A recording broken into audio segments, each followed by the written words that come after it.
Programming Throwdown, episode 156, Perl and regular expressions. Take it away, Jason. Hey, everybody. I'm sure most people have tried ChatGPT or at least have seen it and that? Heard about it. Oh my God. So everyone's heard about this by now. Even my parents are asking me about it and everything. So that's how you know it's really reached everybody.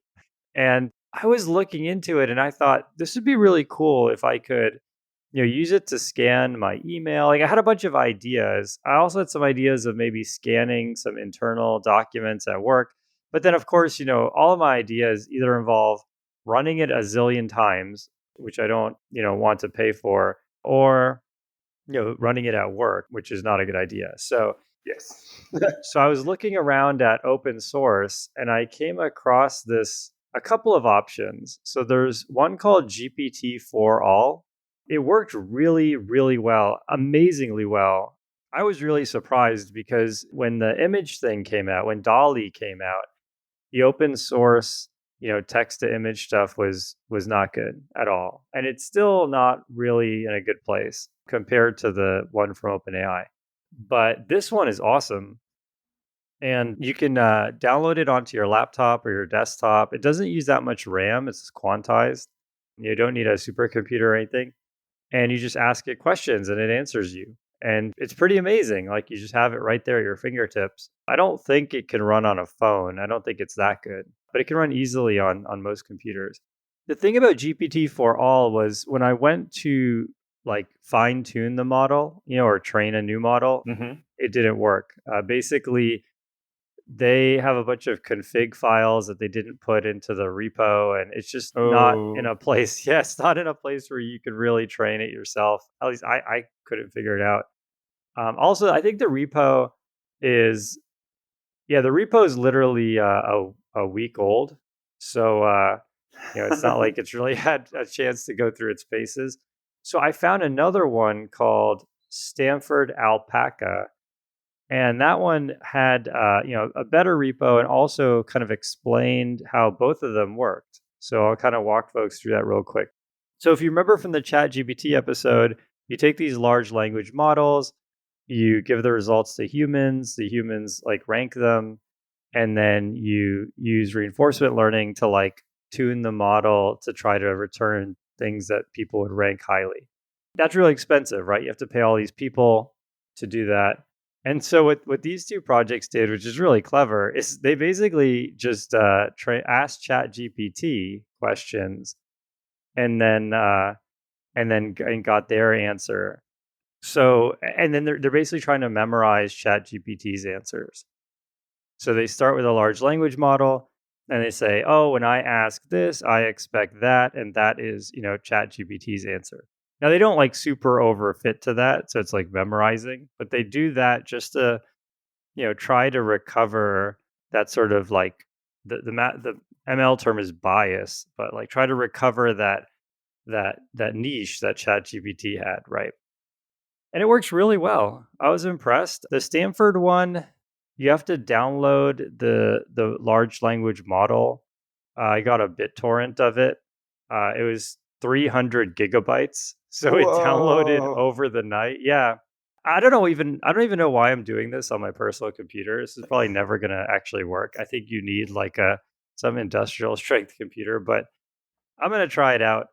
And the model download over the night. I haven't had a chance to use it or anything. But yeah, it's very accessible, way more accessible than the image and video stuff. And I think that's just because text is such an easier medium to operate in. So is the idea like, I mean, I guess the stage like inference, like running it and asking it questions locally so that you don't have to send personal or company data up to the cloud. Okay, I get that.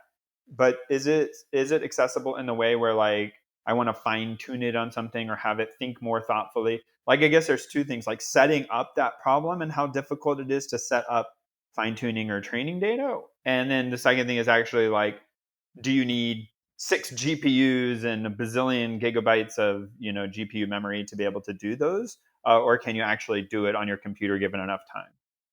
Yeah, I mean, I don't know yet. Well, I'm gonna have to Okay. figure it out. But Part one. the asking questions thing is very accessible. Okay.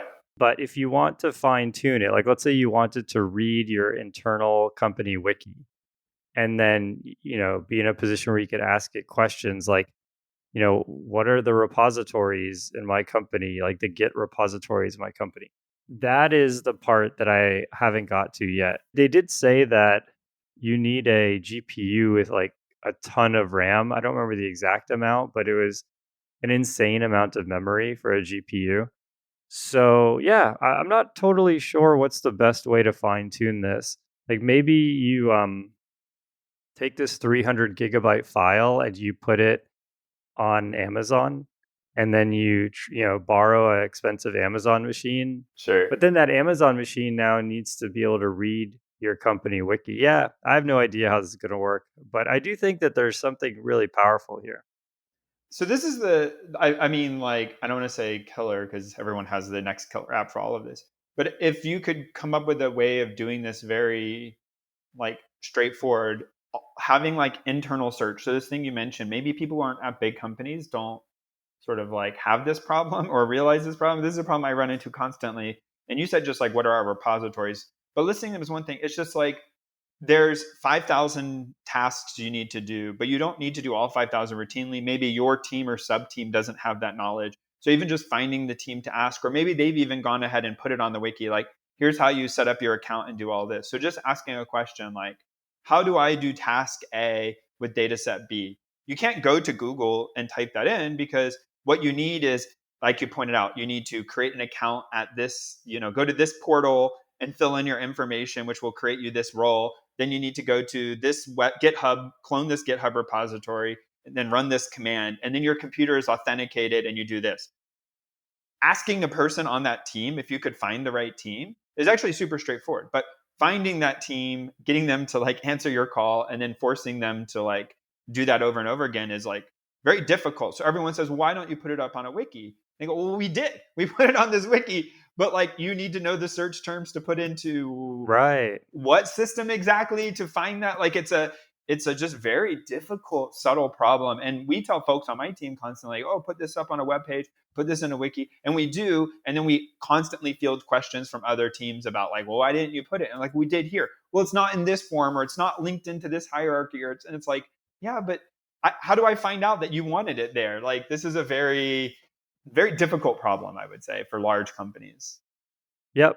Yep. Yeah, totally right. I think another cool idea here is you could make your own Alexa. I mean, it's not connected to the internet, so it can't, Sure. it can't do anything like that. But you could make a little Raspberry Pi with a camera and not a camera, sorry, with a speaker and a microphone, and then you could have a little Raspberry Pi on the, somewhere in the living room, and then you could say like Raspberry Pi, are humpback whales mammals or something, and it would just run this GPT for all, and it would just tell you what it comes out. It'd be pretty cool. Do you know, is it capable? So like one of the things that I actually just don't know, and I've not found a good way to look up. If I ask a question that it does it need to already know it in the data it was trained on, or does it know how to like reach out, get information, synthesize that, and then like riff on that? So as an example, like what's the weather going to be tomorrow? It can't have trained on that, right? Like so Right. it would need to know how to reach out to a service, interpret that, and give me like is it capable of doing that? Like it can't if it doesn't have internet access. So, but if you gave it, does it know how to do that, or are we not there yet? Not the open source one. So I think Okay. ChatGPT has like third party apps, like plugins that you could install. It's not totally clear to me how that works. Like how does ChatGPT? So yeah, that's a good example. If you say what's the weather tomorrow, how does ChatGPT know that it needs to, query your weather plugin for that? Not totally sure. Like, it might be kind of early days there where it's kind of, hand coded. Like maybe you look for certain triggers in the query, like old school conversational AI stuff. Like yeah, the kind of stuff we used when we played Zork, like That's probably what they're doing. And they're saying, oh, someone asked a question that's like has a lot of pluses and divisions in it. Let's send this to the Wolfram Alpha plugin or something. But yeah, that would be amazing if somehow, when you trained it. So what you'd have to do to get this right is in the training data, you would have to have, data for that particular plugin. So like right now they give, let's say, all of Wikipedia to the large language model. Well, maybe they would also give, 10,000 weather queries. And then the answer to those queries isn't like regular tokens, like the weather is clear, but it's actually like the answer is some special magic token that when ChatGPT sees that magic token, it knows it needs to ask the weather people for something. Reaching out to the internet feels like a good segue to my first news article. So we'll take this as a forced time for news of the show. News. So my first article that I have is an open letter from, I guess, the AI community at large. I mean, I won't name drop like the specific people. It's not super relevant, but asking for a 6-month pause in what they call giant AI experiments. I don't know how you feel, Jason. Maybe you can go in a second, but just sort of like reading this article, this isn't my sort of domain. So I guess I would be a layman here, sort of like thinking through like the general societal implications here as opposed to the specifics of AI, but asking for, a 6-month pause and sort of making sure that we're ready and braced for the impact of the, I guess, societal changes and the danger of some of this. I mean, famously, I guess, Elon Musk, who had a lot of early ties for OpenAI, but seems to now be saying he's not very associated with them and has some disagreements with them, which we won't dig into here. But I think he sort of has famously always said that he's worried that, there's a very real danger that general purpose AI would sort of pose a danger to society and to humans, the exact nature of which seems to just slide from we can mock it for the silliness it does today to like all of a sudden, somehow all of us are it figures out how to launch the nukes and we all die, right? But I think, this 6-month pause is really interesting, just as sort of like a thought experiment in my mind, which is like, what does that amount to? What is the like game theory of, let's say somehow government steps in and enforces OpenAI as a US company and a US government, to stop them. But what about other countries? Doesn't that like, they don't have, it's sort of like the kind of problem, and not to like, like the nuclear arms stuff, right? Like or climate change, sort of policies. All of these things can only be, whether you agree with them or not, they can only be as effective as the sort of enforcement or number of people who voluntarily, sign up Right. to doing it. That's why it's called global, right? Global warming, because the whole globe has to participate. Yeah, this is very like, what do they call it? I guess it sort of gets into tragedy of the commons. Like no single country cares enough to stop what they're doing, and in common. Okay, this is a side topic. So on this one, though, I think this is very interesting, and I was reading some analysis of it by Scott Aronson, who I didn't know, who's the person we've talked about before on the show, who does a lot of talk about quantum computers and sort of like, are the experiments you see coming out, are they actually quantum computers? Or are they classical computers done in a quantum way? Like, and sort of some of those nuances there and what that all means, and P versus NP. And anyway, so he talks about all these kind of things. I didn't realize he has been working recently at OpenAI on, AI safety. But he sort of said, and a personal response to some of this, he has some good questions, which is why 6 months, not 6 years or 6 weeks? Like, what do we think is like the reason for 6 months? And just his analysis is like, this is a group of people signing on, but everyone actually kind of wants something different. And he had, and I'll steal this story from him, he had an anecdote that he talked to someone he knew from academia who said they signed the letter, and he asked them, and he's like, oh, no, I completely disagree with the letter. He's like, but I did a bunch of research for, Chat GPT 4. And I like the next Chat GPT 5 comes out, it ruins my research. Like, I just need 6 months because that's the time iteration cycle of like getting my papers out.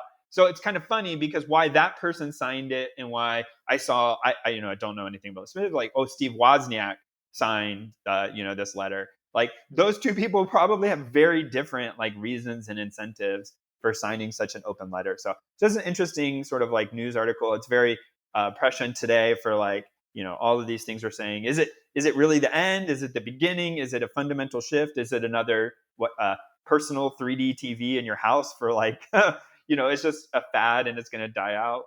VR is to be seen. We'll see what happens with that. But, everyone's kind of like pontificating about what the implications of this all is. Yeah, I mean, I would, when this show comes out, it'll be either on tax day or very close to tax day. So I think I would probably sign it just so that I could get some tax reimbursement from all these professors who won't be working for 6 months. Like we should get some kind of a kickback. No, Oh.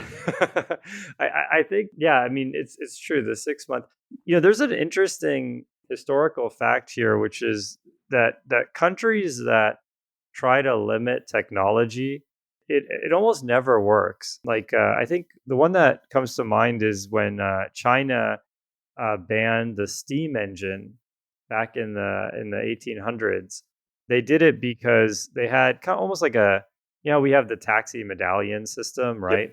Yep. They had a guild for stagecoach, and wagon transfers and all of that. That was gilded, and the steam engine would completely decimate all of those jobs. And so kind of like for automation reasons, they banned the steam engine. And some people say that it set them back like over a century because the steam engine was just so important to like the Industrial Revolution, which then caused like this like exponential growth in tech. I feel like, yeah, that might happen again here. If someone tries to ban this technology, then whoever bans it might end up having a really hard time, recovering from that later. I feel like the answer is almost never to pause or ban things, but to then build more things. The constructive solution is almost always the long-term solution. I mean, to your point, the 6-month thing is by definition not a long-term solution. And so there was a Stanford, I think it's Stanford or Harvard. There was a researcher who, using ChatGPT and a bunch of student submitted assignments, they wrote a classifier to classify whether it was written by ChatGPT or not. And so now, like K through 12 teachers can run student reports through this classifier, and it'll say whether ChatGPT wrote it or how much of it. Like, what's the likelihood that ChatGPT wrote it, and the spread, right? Like, did it write all of it? Did it write just one part of it? And so I think that is really, that entering that arms race is really, the long-term solution. I'll just say it and then drop it. But you're mentioning of banning the steam engine and setting things back is, I guess, like unintended kind of consequences. And there's some analysis too about people sometimes, again, not to keep doing it, but like Elon Musk is always railing against short sellers on Tesla stock. And so there's like this equivalent with futures and options on various crops. And some by law are banned from having futures markets on them because they successfully lobbied that it would basically cause more volatility. But in retrospect, actually, look, there's more volatility in the ones without, except then doubly looked, there's like where and how the distribution is shaped is different. So like you get more very extreme price movements potentially in ones with options, but these sort of like average volatility, I'm going to get over my head here, but like the sort of like over time, just the general volatility you see is reduced. It's this very like, it's hard in these like very dynamic systems to predict what small changes will do. Yep. Yeah, I totally agree. We'll have to see what happens. I mean, they're up to, what was it? Something like 2,000 signatures? Yeah, 1,800 signatures as of when we're recording. So probably when comes out, they'll be up to 2,000. Hey, maybe people here, it's like the like and subscribe. Because no, I'm just kidding. We're not advocating for you to go. Yeah, if you have to pick one, hit the subscribe button, hit the like button on this show. But if you want to do both, go for it. We'll post the link in the show notes. So related to this, I have a article from Vice that says, AI Will Smith eating spaghetti will haunt you for the rest of your life. Haunt is not the right adjective or adverb. Yeah, it does stick with you, though. So, we all talked about DALL-E, and we talked about on this show even DALL-E and Imagen, things that take text and generate images. So you could type in, a dog in a spacesuit on the moon, and it will generate an image like that. One thing I've done that's really interesting is you can type in things that are abstractions. Like I put in, love wrapped in like swirls of happiness. And then like it's like really interesting to see what kind of images come out of that.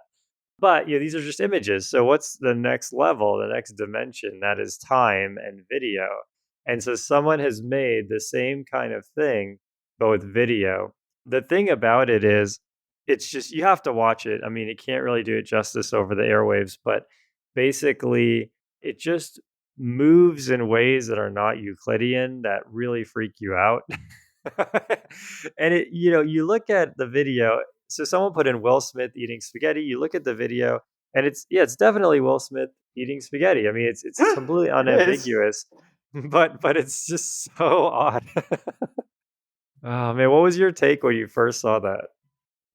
I guess maybe it's like biased by if someone who shares a link tells you this is funny or that this is like horrifying. But the Oh, person good who shared it point. was like funny, and so then when I watched it, I'm like, indeed, this is like very funny. But as Jason pointed, it takes a minute, in my opinion. It's like you said, these concepts. It definitely like, oh, okay, Will Smith, a famous actor. If you know who it is, you'll recognize, or even if you don't know the name, you would probably recognize the person. But like, it's not really the person, so it's definitely picked up on like the attributes that make Will Smith recognizable. But if you take like a screenshot, like his face is distorted in very incorrect ways. So it's like preserving the recognizability, but it's clearly not like stitching existing video, or it's like hallucinating it, right? From like I guess that's like the latent space stuff. Anyways. And so, Yep, and yep. there's definitely spaghetti, but like the method is very unclear. Like he's not really using his hands or a fork. It's like just going in, like it's flying into his mouth. And his like the spaghetti is going through his mouth. Like It's amazing. it's just very like if Oh, you ask, it's one of those things I always talk about. Like, oh, AI is so dumb. It can't recognize a bird. My 5-year-old can recognize a bird. But if you ever had kids or look at like kids' pictures, it's very interesting what they decide to draw and how they do recognize. Like even to this day, my kids are a little older. I ask them like, oh, draw a picture of a person. Sometimes they're missing a neck. Like they don't understand like the like what makes a person a person. Or the famous one is, and I saw a clip where like I don't know if they did it often, but a news reporter asked a bicyclist who had just won a like long race, like the Tour de France kind of thing, right? And they come up with a piece of paper. Hey, in 10 seconds, can you draw a picture of a bicycle? This is someone who spends like their life on a bicycle. Like draw a picture of a bicycle, and it's actually very difficult for them to like put down the features that they, 2 wheels and a handlebar are great, but the geometry, the makeup, and this is right, not right. like a person who's never seen one before. This is someone who like tinkers hours, weight savings, like all this stuff, and they just like can't kind of get it correctly. And this sort of the same thing here. Like it's trained on these things, but it doesn't get it quite right. Yeah, have you ever tried to draw the layout of your house or your backyard for somebody, like for, a contractor or anything like that? It's pretty much impossible. Like it's like you get the general thing like, okay, there's a bedroom and the bedroom connects this other room, and yeah, the bedroom is like smaller than the living room. But then it's like the thicknesses of the walls and stuff. Your house isn't shaped like a rectangle. It's Yeah. Yeah, it's like how thick the hallways are or how wide the hallways are, how thick the walls are in between the rooms. It's like we have zero concept of that in our mental model. Yeah, it reminds me of if you ever watch like a SLAM video and when they close the loop. So like SLAM is simultaneous localization and mapping. So they're taking some, camera or LiDAR through rooms. And what you end up with is because it's not 100% accurate in the reckoning, that like rooms will be tilted and offset from each other. But then when you sort of like come at it via another path, it sort of snaps into place. And so I Yep. feel like what you're saying, it's like if you drew the flow of your house, like the graph connection is probably 100% accurate, like which rooms connect to which rooms. Right. But then you need like the shape and like some anchoring dimensions, and then you could probably like deform it into it pretty accurately. But they always say this, like people live hundreds of years in a house and don't realize there's a 3 foot gap where like $1 million is buried in the wall or whatever, because you just can't like spatially sort of like tell distances accurately enough to know that there's like some missing space in your room. Yeah, that's yeah, totally right on. Completely unrelated. My next article, I guess it is images, so we got a theme going. Yeah. So this image is someone posted robust image compression from implementation from an old NASA paper. I think it was called ICER, was what NASA had named it. Interestingly, when NASA developed stuff, it's like and I'm going to be very careful here. It basically should end up in the public domain because it's paid for by the Right. public, right? I think there are some caveats made for like things that would be military implications or security or Sure. whatever. But so they develop an image compression. And one of the things that you say, oh, okay, so it needs to be, if it's NASA, right? You think like space probes and robots on the surface of Mars and that kind of stuff. So the bandwidth is very limited. And that is definitely true. And it's very interesting to read how these videos and pictures we see get transmitted over time with budgets and allocations. And it's not like you have low speed connectivity all the time. You have like bursts of low speed connectivity and then long gaps. And so sending back initial stuff and then refining it over time, which is very interesting. So the kind of cool part was this person who didn't have as far as I can tell, like a ton of background in this, wrote a C library for it that implemented this image compression where you can kind of give it a budget and it'll try to do the best it can. But the other thing they pointed out that I found particularly interesting, probably just because of my background, is it being robust to like dropped packets. So we normally don't think about that. If you like take a JPEG image and you just like zero out one of the bytes randomly, or forbid like delete the byte and shrink the file, like you're not going to get an image. You actually just won't get Right. anything. It'll be You're just not going to get a hosed. crappy image. You just literally, it won't parse. You'll have an error. Your library, your computer might crash. I don't even know what'll happen. Yep. Hopefully not. But there's just like literally nothing in it. It's just built for reliable assumptions that all the data is preserved. There might be a checksum, right? So like maybe it'll know that it's not good and not render garbage, but you're certainly not going to get out just like a blurry image.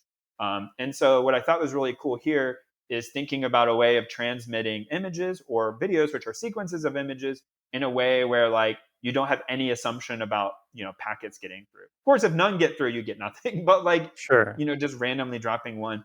I love the idea. This is like this is really interesting. I guess like the more packets you get, the more clear it is, kind of thing. Yeah, and I think it would be cool for if you imagine there's like really low bandwidth radio links you can get for like I think what is it? I think LoRa is one of them, LORA, long range radio, Okay. LORA.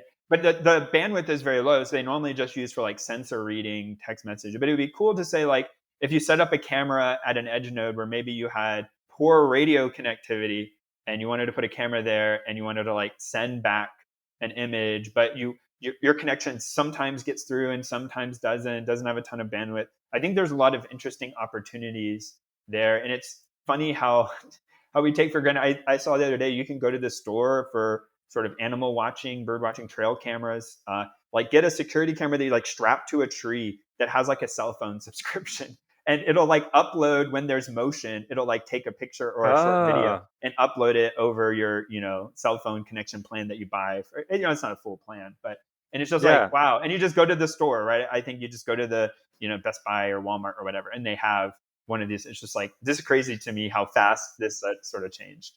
Yeah, I love how it says this library was designed with embedded systems in mind, but it should function on normal systems too. It's like saying, yeah, this was designed for Perl, but it'll work on normal languages as Oh. well. A little foreshadowing. The embedded stuff there, I think, is the call out because it's not just the limited resources, but also things like embedded systems sometimes don't even have dynamic memory allocation.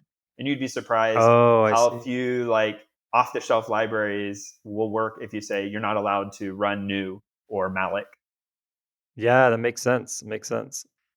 All right, my second news is called Dig This Vegas. There's a bunch of these. I found out there's one in Texas. I'm going to try and go. But basically, these are kind of amusement parks where you get real life construction equipment. And so the one in Vegas, which a buddy of mine just came back from, um, they gave him an excavator and they put a car like a junkyard car on the ground and he gets to just demolish it. And so like as part of this experience they put you, I think you start in like a skid steer, and so you drive a skid steer through a track and then they have a bulldozer and you move some sand around, all that. And then they put you in an excavator and your job is to get to, Job. there's like yeah, Your goal is like there's inside the car there's a box, and you have to get that box by like tearing the roof of the car or throwing it around or something. And so they put you in this really heavy duty equipment, and you get to have fun for like 2 hours and do crazy stuff. So I thought this was really cool. There's one over here in Texas. I'm gonna take the kids at some point, but I got a real kick out of this. And if you're ever in Vegas, or there's one in Minneapolis, there's a bunch of them. If it's something that you'd be interested in, find out the locations and try it out sometime. It sounded really really awesome. I don't have any firsthand experience, but the idea just immediately clicked with me. So looking forward to trying this at some point. Are you going to give the disclosure about that being a sponsored segment? No, yeah, they're not paying us. Unfortunately. I wish they were. Yeah, maybe they should be. No, yeah. So this is totally unsolicited. We don't push any product here. So it's all legit. I just teasing Jason. I've seen something similar. I mean, that sounds cool. I've seen a similar one where I was somewhere, and I guess it makes sense because it's a relatively cheap thing to do. They go to, I assume, a thrift store. I'm just going to hope that they buy like damaged or broken, TVs, things that don't work anymore. And then you pay, and they put you in like a kind of like a jumpsuit, like safety goggles, and give you like a bat or a sledgehammer or an axe, and like we will give you a room, and in this room we're going to have like, dishes and a TV and like a sofa, and you can just like go at it, like smash them, but they probably don't want you smashing the walls, but I assume they could build a fake wall if they wanted you to. So you pay for 15 minutes to just like take a sledgehammer to whatever's in this room. And it's like, wow, apparently there's malls today are having difficulties. So I assume like rent is pretty low. And so like they just it's a very low overhead operation to grab a bunch of junk from somewhere and put it in a room and charge people to go smash it. Yeah, coincidentally, I have a friend who's a physician, or not. Is that the right word? Basically, he's a surgeon. Sorry, that's what I was looking for. I have a friend who's a surgeon, and he works for a hospital in downtown Orlando. He told me that they got someone in who went to one of these things that you're talking about, and basically he swung the bat and it smashed the window of the car, and a piece of glass like flew up and like cut an artery in his neck or something. So I'm pretty sure lesson learned. I'm sure they take out all the glass now, but there was when this like first was a thing, somebody got like really really hurt. It just happened to be in Florida. Well, on that happy note, it's time for book of the show. My book of the show is How to Get in the Hospital. Now, my book of the show is It Doesn't Have to Be Crazy at Work. So I found this book fascinating. It's from DHH, and that's what everyone calls them, but I'm going to look up the actual person's name here for posterity's sake. David Heinemeier Hansen and Jason Fried. So basically, these are two folks who made Basecamp, the co-founders of the productivity software Basecamp. So a bit of background here. Basecamp is completely bootstrapped. So there's no VCs, there's no strategic investors, there's none of that. And so, that means there's zero pressure. It's not a public company. And so all they really have to do is make enough revenue to cover their expenses in terms of staying afloat as a company. So that gives them like a very different perspective. But, the book is all about different experiments that they have tried in management. They tried doing unlimited vacation, and they found out it was a terrible idea, and they tried this other thing, they tried other thing, and so it kind of like walks through their journey starting Basecamp. Similar to the last book I recommended from Tony Fadell, it is rather prescriptive. They're constantly kind of telling you what to do, what not to do, and so you always have to take that with a grain of salt. I loved the anecdotes. They would talk about things that they did and what worked and what didn't. All the things that they tried, even the bad ideas, they make total sense. It seems completely reasonable to try any of these things. And so then hearing, how they succeeded or failed, or what, even the ones that succeeded, how they had to make changes over time, it was fascinating. I had a really great time reading it.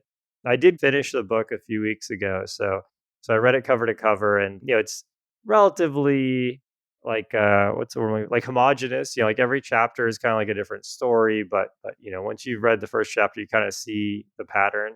And so yeah, really good content. Recommend it. And you've now become immediately disgruntled with your current employer? Yeah. The one that really stuck with me was the unlimited vacation, because what they talked about is exactly what I would think would happen in that situation, which is, some No one. people will take like, 2, 3, 4 weeks of vacation, just like normal. And then you have like a percent of people who will take no vacation ever, because that's the type of mentality they have. And then they get super burnt out. And so, the nice thing about you have 3 weeks of vacation or it disappears is that at some point someone's like working against their own interests by not taking it. So I thought that was pretty salient. But yeah, it was a great read. All right, awesome. I have to check that out. Yeah, I think you're right. I think a lot of some of this stuff seems like it would make sense, right? First time anyone hears about unlimited vacation, I shouldn't say anyone.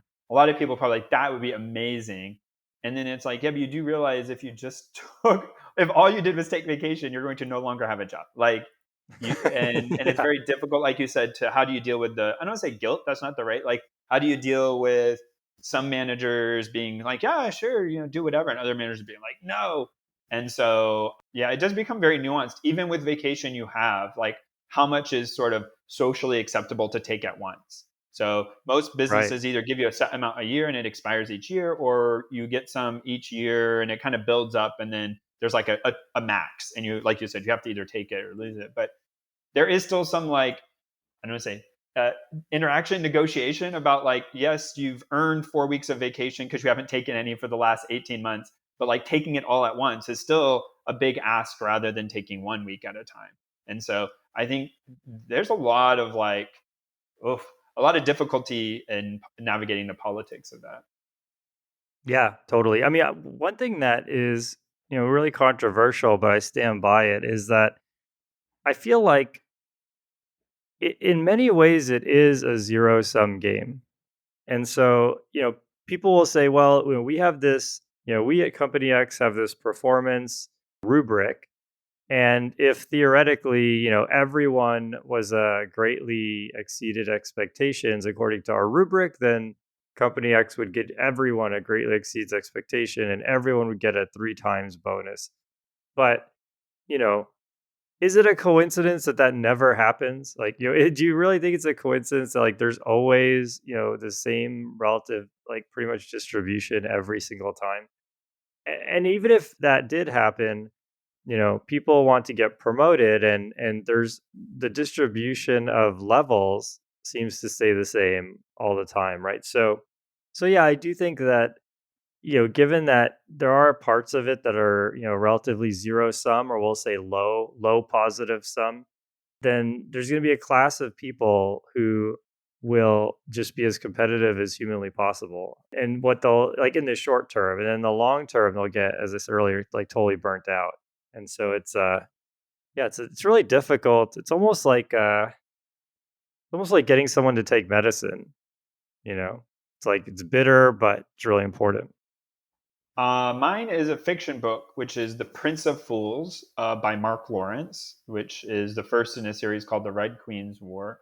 I haven't read the follow up books, but this first book I did read. There was I should have looked up the Sisters. Oh man, why can't I think of the name? Anyways, I had recommended books by Mark Lawrence before that were in a series, and so this is another series by them, and it's a pretty interesting take in sort of it's not science fiction, but more fantasy. Oh, definitely fantasy. Is the one you're Uh, thinking Holy Sister or Gray Sister? yeah, that's one of them. Well, there's Okay. a series. That's all part of the same Oh, you're series. right. There's Red Sister. Yeah. Yeah, I can't remember the name of the series though. That was what I was searching for. It failed me.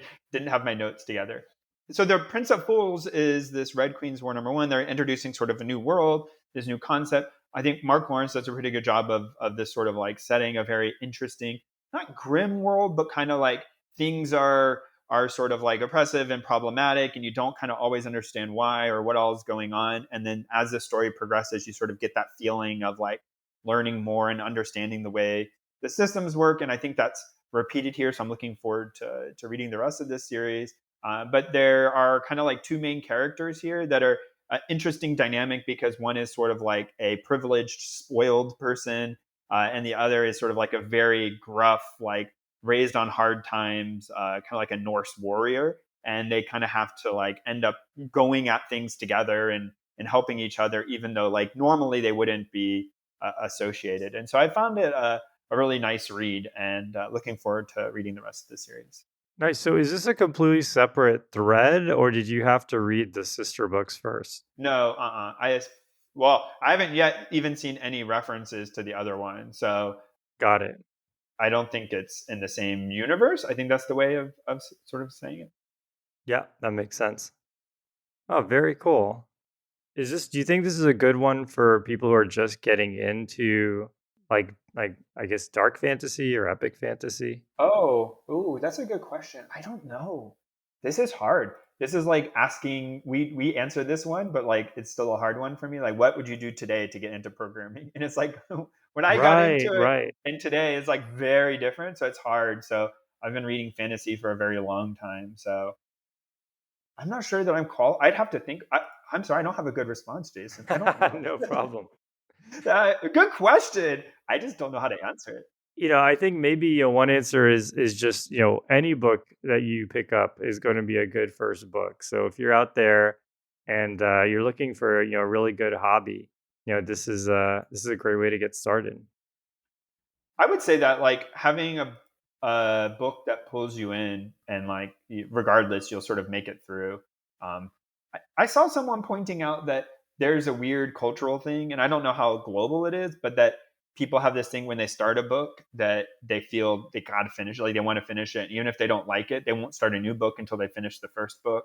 And so like you get in this catch-22 where like it's hard to make it through this book, so therefore you're not reading as much, and they're like just very weird dynamic. Oh, And I was interesting. like, oh yeah, actually I do feel this way. Like when I start a book, I just really want to finish it. And someone was pointing out you should give it X pages or X hours of reading. And if you don't like it, just put it down. Don't finish it. Who cares? But I will say there have been some books that I really, really liked that took a long time to get into. That like, a third of the book was, and I would love to critique them and say they should have done it differently or whatever. But it's sort of like you probably wouldn't have had the payoff if you hadn't gone through the stuff. So I don't know how I feel about that assessment, but I definitely do fall into the camp of like, I want to finish a book. I don't like putting a book down even if I don't like it. I've only done it once or twice. Yeah, see, I'm the opposite. I have a bunch of unfinished books. Yeah. So, I mean, maybe I think that there is a fault the other direction too, where if I read a book and it's not really like holding my interest, then I'll just move on to the next book. And then part of it is if you check out a book from a library, then if you don't finish it in time, it just goes back to the library, and Mm. that's I think a big cause of it.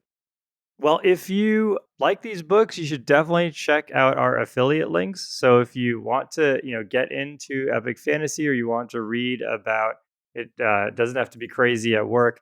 Please go to our show notes and click the link. That helps us out. That I don't exactly know how Amazon does it, but if you click the link, Amazon rewards us through some way of doing it. So we appreciate that. And if you don't want to go through, or if you already have these books, you can support us through Patreon. Or even if you do have the books, you can always support us through Patreon. That is patreon.com/programming throwdown. And we appreciate everyone's support. Yes, thank you to everyone. Yeah, with that, we have the tool of the show. My tool of the show is actually a piece of hardware. What? Yeah, it's the Remarkable 2. It's really interesting. Again, we're not, sponsored by them or anything, so this is totally organic. But it's very simple. All it is a e-ink display that has like a touch screen, and it's somehow set up so that the pen can write to it, but like your palm of your hand or your finger like don't accidentally mess things up. So they have some palm rejection, I think is what it's called. You can write really well. It's extremely responsive. And then on the back end, it can OCR your notes and turn them into text and everything. I haven't, to be honest, used any of those features, but the thing I really like about it is, you can have very easy random access to all of your pages. So I used to use, I'll hold it up, even though we're an audio podcast, I'll hold it up anyways, just for my own sake. I used to use, these little composition books. And so I have like a ton of notes in them, things I want to remember, things from discussions I've had. But then, I'm kind of flipping pages, and this is just so much easier. So I have, my notes, I have each page in this kind of organized. And so if I want to go to another page, I just click on the name with the pen. I'm really digging it. Yeah, I mean, it's kind of pricey. I think it was. I didn't buy a cover or anything like that, but I still think it was something like $400 or $500. But I'm getting a lot of use out of it. Constantly taking notes at work, and so yeah, I feel like I am getting my money's worth. And overall, it's a beautiful experience. Do you have any thought of? I saw Amazon released a Kindle version, the Scribe, that sounds very similar. Do you have any like why one over the other? One wasn't available when you bought the other. Yeah, it's a good question. The Kindle Scribe was pretty new when I was looking. And so, it was a tough debate. I think ultimately I knew somebody who was really happy with the Remarkable, and so that's really what pushed me in that direction. I mean, part of it is if I'm going to read a book, it'll almost certainly be an audiobook. So that was another factor. I think if you are a reader, the Kindle Scribe makes more sense. Like this thing, I think you can put PDFs on it, but it's not designed for that. It's not very convenient. So if you're going to read, I think Kindle Scribe might be a better option. I think it's a little bit cheaper too, but I haven't tried it, so I can't vouch for it. The Remarkable works really, really well, and definitely get the pen with the eraser. So it costs a little bit extra, but I'm constantly kind of going through and erasing different lines and replacing them and everything. Nice. I didn't realize we could do actual tools. Interesting. For a tool of the show. My tool of the show is a game. I checked. I don't think I've recommended it before. So here it is, Slay the Spire. This is not a new game. This has been out for many years now. But I actually got back into it. I was traveling and looking for something that was like easy enough to sort of use while I was traveling on an airplane, that kind of stuff. And this is I guess you call it a card game, but it's a card game that you wouldn't build physically. I guess they might try to do a version of it, and you sort of. I guess it's a rogue like game or a rogue game in that as you progress through your journey, you can add cards to your hand. You can sort of figure out what you want to focus on. You kind of build up points, and then when you die, you can, improve your character in some way. And I was having a really, really difficult time. Like I was actually like kind of put it down. I was playing it again. Again, I really sucked at it. So I like did a little bit of Googling for like some tips and realized like, oh, okay, there's a few main characters that you kind of like unlock. And actually the first one they were saying is much harder to feel progression about. And so they were recommending the second one. I picked up, trying to play with the second character. And sure enough, like it clicked. I was like, oh, I understand a lot more. Part of these games is playing through them enough to understand like what's ahead, because you're sort of Right. making choices. And if you don't know what's up ahead, it's like it's a sort of like you talked about the book. You got to play it enough to understand the dynamics so that you understand like you can't just pick randomly and or whatever looks cool. You got to kind of focus for a direction, and it's hard to have a direction if you don't know like what the pacing is like or how often you can heal or these kinds of things. Anyways, Slay the Yeah. Spire, probably most people have heard about it or played it, but I enjoyed it. And once you sort of like get into it, you can actually just like kind of play quickly, and you sort of like get to more the strategy and a little less the like, okay, what do I do on each turn? I'm looking at all my cards. You know what they all say. You can sort of play them very quickly. And so the pace picks up. Oh, very cool. I've been getting into Hearthstone, which is somewhat similar, although it's not episodic. Oh, yeah. Another oldie but a goodie. Yeah. Wow. Yeah, yeah, it's good times. I don't play with other people though because I'm not really competitive, but the single player is actually pretty fun. The nice thing about the single player is that you know that every level is either neutral or in your favor, and you're not Mm. going to get completely unbalanced cards. I played similar exactly to as you described Hearthstone a while, and I put it down, and I've not picked it up again. I don't think you can really play it offline, which to me is hard when like a lot of the times I can play is like when I'm on an airplane or It's whatever, true. internet Yep. connectivity is getting better. But um, I felt there was still like a compulsion to like get the reward loop unlock stuff to do at least some multiplayer gaming. Like oh, you should go into a battle, you should at least try to win one a day or one a week or during this time frame, Yep. you get these unlocks. And even though they probably didn't matter, because like you said, they're like pre-canned for a lot of the single players, I still felt like I was missing out. And so I dropped it. That makes sense. All right, on to Perl and regular expressions. What's your history with Perl? Like, have you used it for any projects? So when I was first getting into, I guess, Unix like operating systems, I felt Perl came like reasonably recommended, but I always kind of resisted it for the purposes of scripting and kind of got more into in the early thing just using Bash. And it always felt like using something that came with it was a little easier, and I was at the time a C programmer. And so anyway, so Perl sort of always floated on the periphery. And yay old Patrick would go onto the internet dog pile and search like something and get a Perl one liner, right? So Right. rather than using sed and awk, someone would give me a Perl one liner and I would have no clue what it said, and I would run it. But I always sort of like bounced around where people would talk about using Perl and kind of interacting with it. But I just never sort of like got heavily into the development. But yeah, that was sort of my history. What about you? It's about the same. Yeah, I think I'd mainly use Perl as a few kind of scripts to manipulate some text. The big use case that I had for Perl is where exactly where someone will come, like I'll want to in a huge string or a huge like group of files. I want to like replace foo with bar and all the files, and then you can use sed and all of that. But sometimes it just there's certain things maybe, and I think it's gotten a lot better. But there was definitely a period of time where Perl regular expressions could do things that sed couldn't.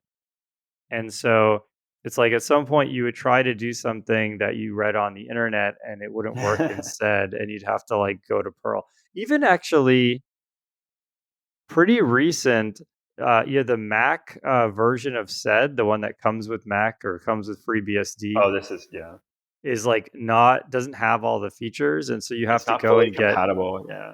yeah, you have to get GNU sed and then run gsed. And so Perl doesn't have that problem. Like Perl has every version of Perl, reasonable version of Perl has all the regular expression stuff. When we were researching for this show, I tried like looking for evidence or proof, and I couldn't find any. But one of the things that I always sort of felt like that the earliest example of, I don't want to say dependency management, that's too strong, but like having a programming language where it wasn't just what was sort of as shipped, that there was like, and not even like Python talks about the concept of like batteries included and having all these things. But today we think about Python, and no one that I know develops Python without like having using, I guess that's PyPy through pip or some other distribution environment where they go out and pull down modules. Node, even probably more so with the Node package manager, Yep. npm. But I, going all the way back to like my earliest memories, again, couldn't find any defense of it. But Perl had the CPAN, and the CPAN was like where you could go to get like the modules, the downloads someone else had written, something that did a thing, kind of like plugins, I guess, or today we kind of know these are very common, but that was the comprehensive Perl archive network. And it was a way for, kind of like dynamically for you to grow the compatibility of your programming language and sort of pull down stuff that added capabilities or features or stuff that wouldn't have come out of the box. And again, I already kind of mentioned coming at this from like being a C programmer, even to this day, even in C++, this is still like not how things are done. Like in C++, you don't go like, oh, let me run some command. They do exist. It's just not the regular use of most C++ programmers. But like, you can't just, I think Conan is an example. Like, oh, I'm going to run this Conan command and download this other thing into my, project and have all this other capability. That's just not how it's sort of done. But it was Yep. cool that Perl had this. And I feel like this has become just the way it is today. But back when Perl and the CPAN were kind of like in the zeitgeist, I feel like that was a pretty unique play. Yeah, totally right. Yeah, I think that was one of the great contributions of Perl was that it kind of created this network effect. Yeah, I think that culminated with GitHub, where now you can create a Oh, yeah. project on GitHub. Everyone's looking on GitHub for projects, and it kind of creates this whole network. No, I was noticing the other day on like the GitHub thing is how much easier it is to find snippets of code. We had open source projects before, right now, like, I'm an old person, but you would go to, like, remember, like, SourceForge, but like SourceForge, but it had like was that an SVN repository? I don't even remember. And you would sort of like, you could clone it. Well, that's not Yep. what it was called. Download it and then look at the source code. But who did that? Now, when you search on GitHub, like the source code is just right there, and you can just click. You can get some snippet. You can figure out how to do something, right? Like Stack Overflow snippet. I feel like it's just crazy how much different it is than kind of the way it used to be. Yeah, yeah, totally. Oh, the other thing that has always kind of stood out to me about Perl is how Amazon.com is built on Perl. And I would talk to people who work at Amazon, and they would say, "Yeah, it's a, I mean, obviously, the database is not written in Perl or something, but like, What? the back end, front end web stuff is all in Perl." And that blew my mind because it's really an outlier. But yeah, I think I'm sure Amazon hires just tons and tons of Perl people even to this day. Is that like the Facebook runs on PHP, but it's sort of like a often heavily modified, whatever? Or do they really just like bog standard Perl? Do you know? They've got to have something, right? They've Okay. got to have something because at that scale, even if you make the compiler 1% faster, that probably saves them enough money to justify, some engineer working on that full time. But yeah, I think the syntax is still very Perl like. So yeah, I mean, getting back to our use case, I primarily so Perl has this thing they call it Perl dash pi. It's actually Perl, dash p dash I dash e, and you can just string them all together. And I'm gonna try and see if I get this right. I think the I was interactive. I don't remember exactly what it was, but basically you could do Perl dash pi. You give it a regular expression, and then you give it a directory, and it will just execute that on the whole directory. So you could do it's similar like set and awk. You can do Perl dash pi, substitute, foo with bar on this directory, and it'll just go through and just take care of that for you. And I felt like definitely back in the day that was extremely powerful and useful. Like imagine you have let's say you have some text content. Maybe it's coming out of your top command or something, and it's showing you, your processes and what CPU they're using, and you have a log of this, and you want to put it into Excel. So you want to create like a comma separated value. So you want to take, these maybe it's tab separated. You want to make it comma separated. Perl dash pi will just knock that out for you very quickly. And set and awk could do that too, but it has the issues we talked about earlier. I didn't realize it was three different commands just squished together, like a P flag, an I flag, and an E flag. It just happens to spell like a Yeah. word. So today I learned. Yep. But yeah, very powerful. And I think like this thing that you're pointing out, which is inextricably kind of linked in with Perl and its history, at least in my mind, but I feel like most people I talk to's mind, is no one talks about Perl without talking about regular expressions. Like that Yep. is the like even these use cases we're sort of saying, well, not the Amazon one, but the other ones Jason is pointing out is all about like regular expressions and pattern matching and replacing and that kind of workflow. Yeah, totally. And so that's one, Perl really popularized regular expressions, but I would say, in the long run, the regular expressions is really the lasting legacy. And it's an extremely powerful system that really every engineer should learn and get familiar with. So for those who don't know or haven't ever used a regular expression before, can you maybe like go, is that even like possible? Like the 30,000 foot, like what is a regular expression? Why do we have that as a named concept? Yeah, I think that so find replace is obviously really important. Simple example, let's say you created a variable or a function name is even a better example. You created a function a while back, and the function was something like replace circle with square float or something is the name of your function. And then later on you find, oh, I actually want to use doubles. I want to replace all the floats with doubles in my program. So I want to change this function name, but I also need to change all the people who are calling this function. So if your function name is unique enough, you could say, just go in your text editor and say go in all the files and replace, find circle with square, replace circle with square, float with replace circle with square, double. And so it goes through and replace all those strings. But sometimes, when you're in the habit of doing that, especially for refactoring, you can get busted. Like imagine if your function name was, square root. And you're like, okay, I'm just going to go through my whole hard drive and replace square root or even this project or replace square root with something else. Like it's just going to be total pandemonium, right? But if you could do something a little bit more advanced, like maybe, there's places where you have, square root in a comment, or there's places where you have square root that's a variable name.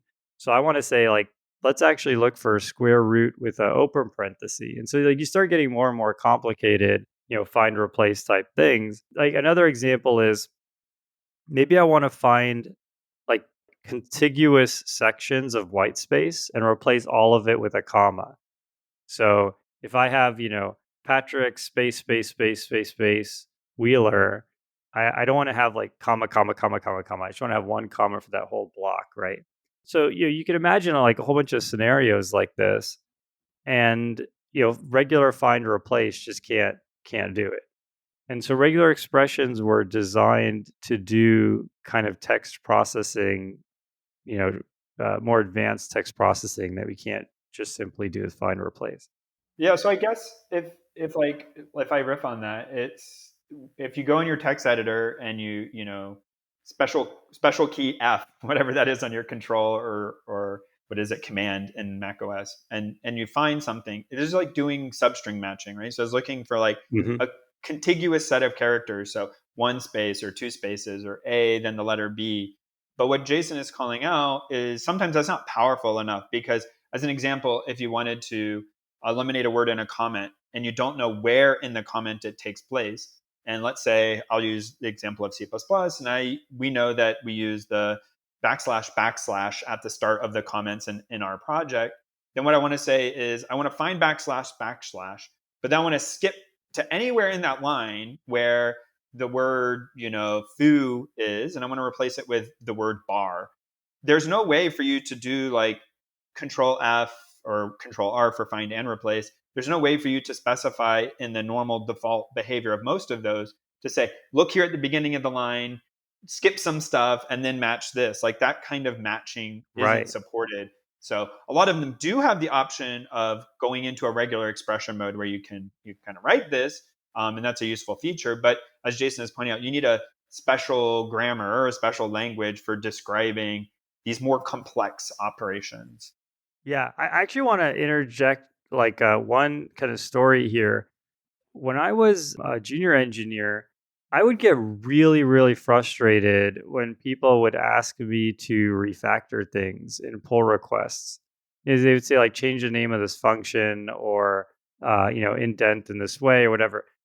And the reason why I was getting so frustrated is because it took me a ton of time. And Mm. especially if somebody said, oh, like actually, I liked it. So this happened to me one time where they said, "Oh, actually, I liked it better the other way." It had to do with there was a variable that was plural, and so they wanted me to make it plural. So let's just say make it simple. Like instead of apple, they wanted me to make it apples. And then when we actually looked at how it was used, they decided, "Oh no, I actually want to make it apple." And so I, not knowing regular expressions it was taking me hours to make this change, and I was getting really frustrated. And it made me kind of frustrated at the whole refactoring thing in general, to the point where I was kind of like, look, this is like, I guess I'll put my researcher hat on. Like, look, the code works. The numbers are like statistically accurate. Like, I don't care whether the variable name is apple or apples, right? But, really, I do care about the code quality. It's just that I didn't have the tools to do that efficiently. And so I care about the code quality if it's going to take me 5 minutes or 10 minutes. I don't care about the code quality if it's going to take me a whole day or 3 days, right? And so I learned regular expressions way, way too late. And so I guess it's a public service announcement. Learn regular expressions. You'll end up writing much better code as a result.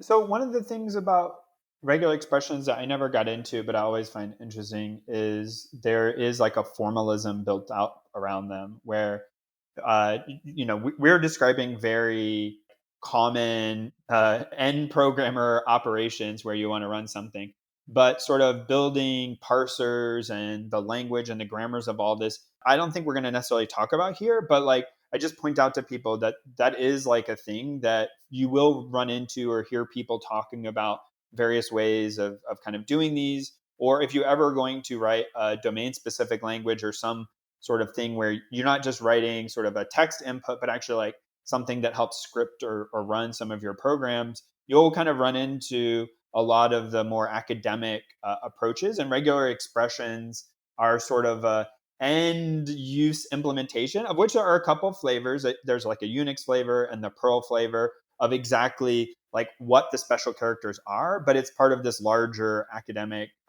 grammar for sort of actually doing these kinds of operations like pattern recognition and matching. Yep, yep. Another thing that regular expressions does really well that's hard to get anywhere else is the grouping and the back references. And so the way this works is, if you're also replacing, so if it's a find and replace, you might find a certain like actually Patrick, your example was pretty good. Like you might say, okay, find a line where it starts with, a couple of slashes, and so I think there's what is it, the caret sign? I think the caret. So another thing about regular expressions is there's a ton of special characters, and you can escape them out to treat them as regular characters. But if you don't do that, they mean something completely different than look for a caret. So if you see the caret symbol, it actually means this only matches if it's the beginning of the line. So you might say caret slash slash dot star, and so dot means it could be any character. Star means any number of any characters or any number of whatever came before. And then, foo, right? So I'm looking for, a string that starts with the slashes. So it's a comment and then has something else and then the output's foo. Now, if I want to replace that with something else, right? If I want to replace foo with bar, right?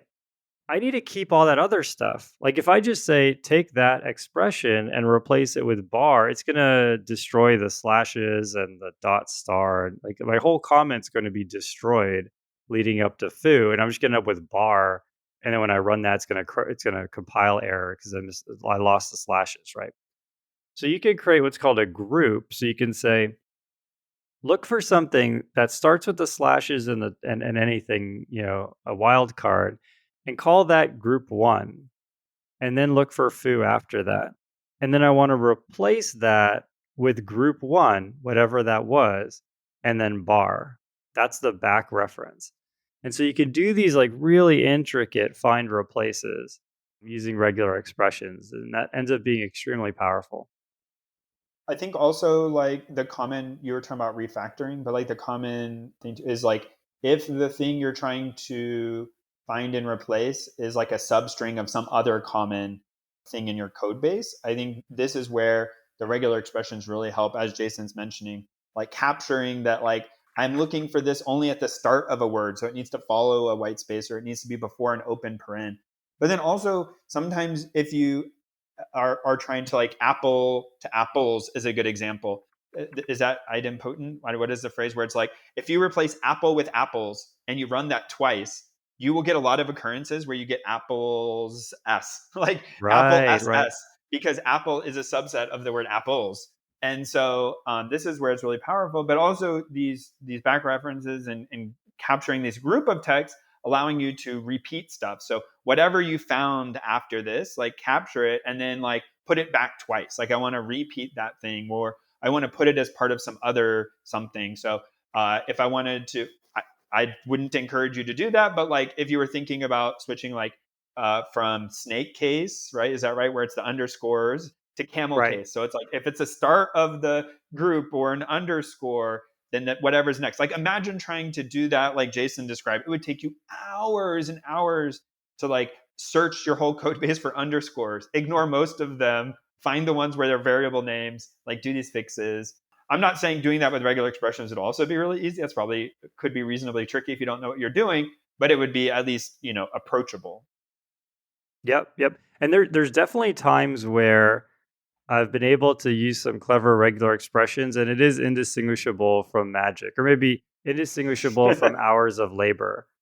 There was one case in particular where we were using PyTorch, and PyTorch has there's a build system called Bazel for building code, and so we're using Bazel, and PyTorch has Bazel as well, but the Bazels like didn't quite match, right? There were some differences, and you ended up having to basically I ended up having to rename like pretty much anything that had PyTorch in the build files. I had to kind of give it a prefix so that there wasn't a collision with this other thing.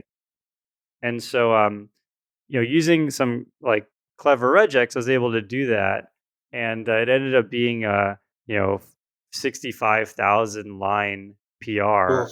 but it was just like in the PR description, I just put the regex, and so it's just like, and I purposely like made a PR that all it did was this regex. That way, it's not like mixed in with real work, right?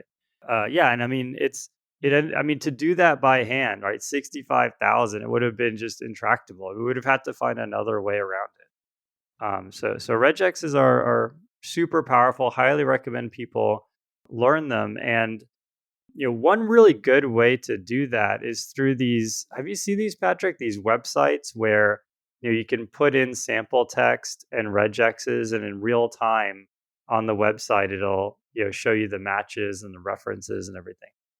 Oh, I've seen one that was like a tutorial, but this one that you've got here in the show notes, this is awesome. This is like Godbolt, but for like regular expressions. Oh, this is awesome. Wait, it's like what? Oh, no, do your thing. This will make sense. I'll tell you at the end. Oh, okay. The Godbolt is like you put in like a C or C++, and it'll like run it through a compiler and show you like the internal workings of it, like whether it What? succeeded or Really? not, do the decompiling. Yeah, like you can check if how loop unrolling does or doesn't work given different like compiler versions or pragmas. Oh, that is super cool. It settles a lot of debates about what's faster.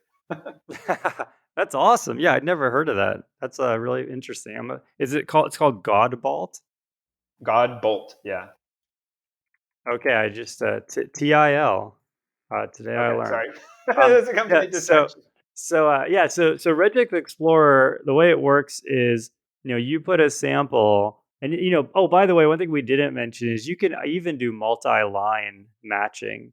So even if you have something really complicated that's multi-line, you can get it done. It gets tricky, but it's doable. But you can put some sample text, and then as you're writing your regex, this is just running in the browser. It's not copying anything to the server or anything. While you're writing your regex, it's real time, showing you, here's what you're matching, here's what the groups are if you want to reference them in your replace string, and here's what the replace string looks like if you're doing a find replace. So if you're doing a find, it'll also tell you whether this line would have been found or not, or this part of this line. Extremely useful. I mean, one thing that we didn't quite talk about with regex and Perl is, or maybe I'll just say regex. It's extremely difficult to read.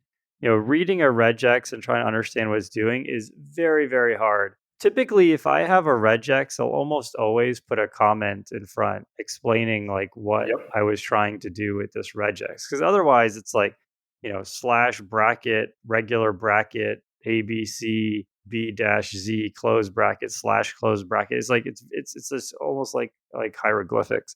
And so the nice thing is you can take any regex, put it into this website, and then put some sample text and see what matches and start to triage.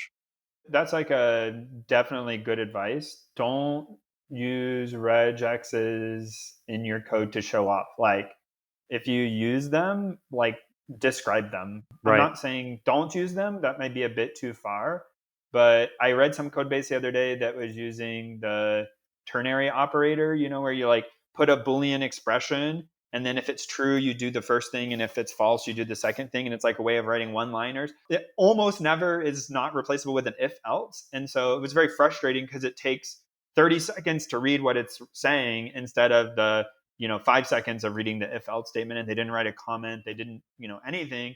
And it's like, why? And the regex is the same thing. Even if you know what you're doing, you also, if you want someone to review it, not saying what you think it does requires a person to decompile it in their head, determine if that matches what they think the code should be doing. It's an extra step. If you write what you think it's doing, then they can just check that it matches that and then proceed. And that's actually just like a much better approach. Yep.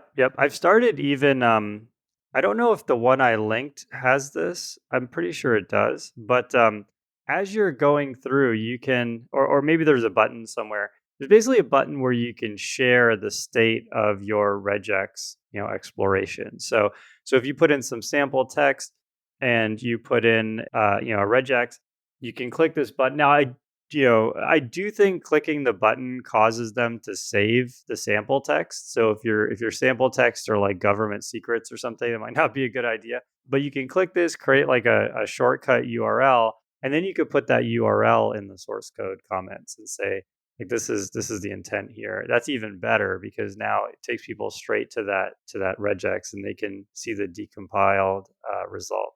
I've often now like gotten in the habit of putting either links to something like this or links to Wolfram Alpha.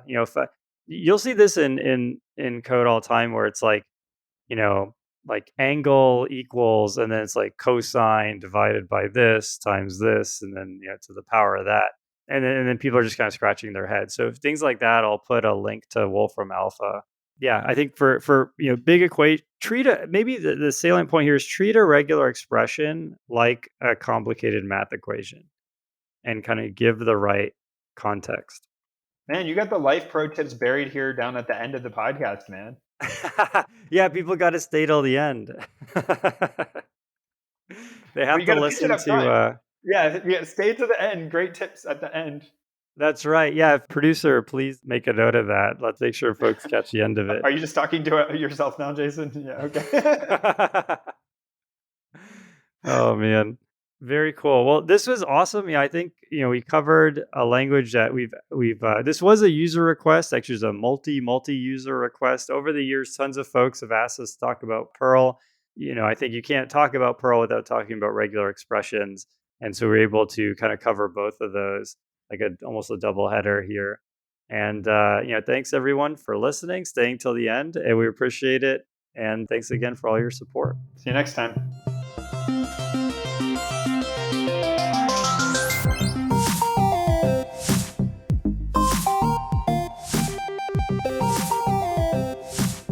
Music by Eric Barndollar.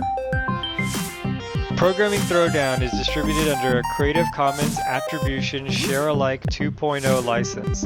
You're free to share, copy, distribute, transmit the work, to remix and adapt the work, but you must provide attribution to Patrick and I, and share alike in kind.